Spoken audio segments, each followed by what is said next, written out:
Hello everybody, it's Friday. That means it's time for another topic of the week. So, first things first, last week's topic on the Beasts of Chaos. Lots of excitement about that. I think people are pretty stoked. I'm starting to see, a lot of people painting up their new Gorgons and Bestigor and Minotaurs, Bulgor, whatever you want to call them, and, sharing them on Twitter. I love seeing all this hobby happen. There's a really wonderful thing that happens, right there when the book comes out, that it infuses such hobby mojo into people. I know that sometimes people have a challenge with sort of finding the motivation to regularly paint. And I understand that. I'm addicted to it myself, but I know that that's not always been the case in my life, and I've often found it very challenging. And there's something really cool that happens when a book comes out where everybody just gets a shot. It's like the Monster Energy for your hobby, right? And I see all these images being shared of people painting up all this cool stuff. People had shared like a Chaos Dwarf Lord conversion where they used the Bull Endless spell, which was amazing. I apologize, I don't know who it was. I'll have to go look it up. But it was glorious. And just so many cool minis being painted and shared and out there. And I love seeing that war against the Grey get won like that. So that's awesome. I myself am probably going to get my spells and my stone together this weekend because I'm about to finish up my other project. But this week's topic. We talked about it a little on the show, but it was kind of buried in about the 2-hour mark. So for this week's topic, I want to talk about the hidden agendas they released this week. This week we got the drop of hidden agendas, sort of secondary objectives and missions. They're a singular sort of thing that each player has a hidden version of. There's 12 of them in there, and you get to pick one, and if you achieve it, you get some kind of bonus depending on what's going on, if it's a tournament game or a single-player game or whatever. This is a concept I've long been behind. I will probably do a whole video on this. I've already done one. So in February of last year, I did a video of why I thought these were a good idea.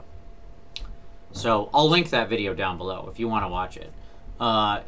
It really lays out a system like this that I think is absolutely critical. And so I was happy to see something that looked a lot like what I was proposing in that video come to light. And by the way, I don't think that's anything to do with me. I just think it's the right way to do these things. But the only thing that kind of let me down was there was only 12. In that video, I had mentioned that we had designed a bunch of them ourselves as an example.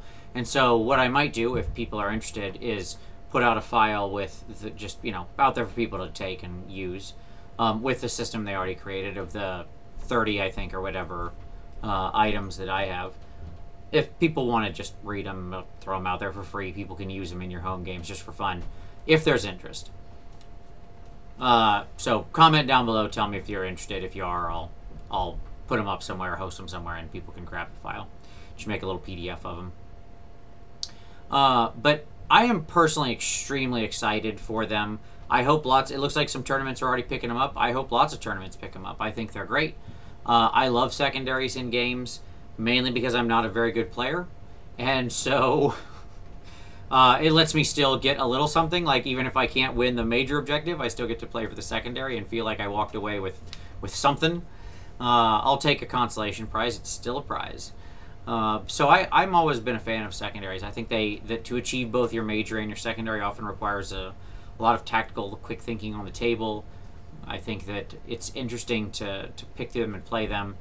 And so I'm happy to see them out as a formal thing. I'll be interested to see how the community reacts, how the TOs react, and if people use them. I think they look like a lot of fun. But what do you think? That's what we want to know. So that's this week's topic. Those secondaries, those hidden agendas. Are you excited for them? Are you going to give them a try? Because you can certainly use them in just a casual game at home, too. Do you hope they show up in tournaments? Comment below. Let me know what you think. Or, as always, make a response video. If you do that, I'll link that down below. You can always return back to this video to see all of those.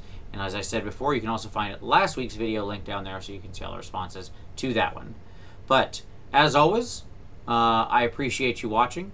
There's no hidden agenda to that. I just appreciate it. But I thank you very much for watching, and we'll see you next time.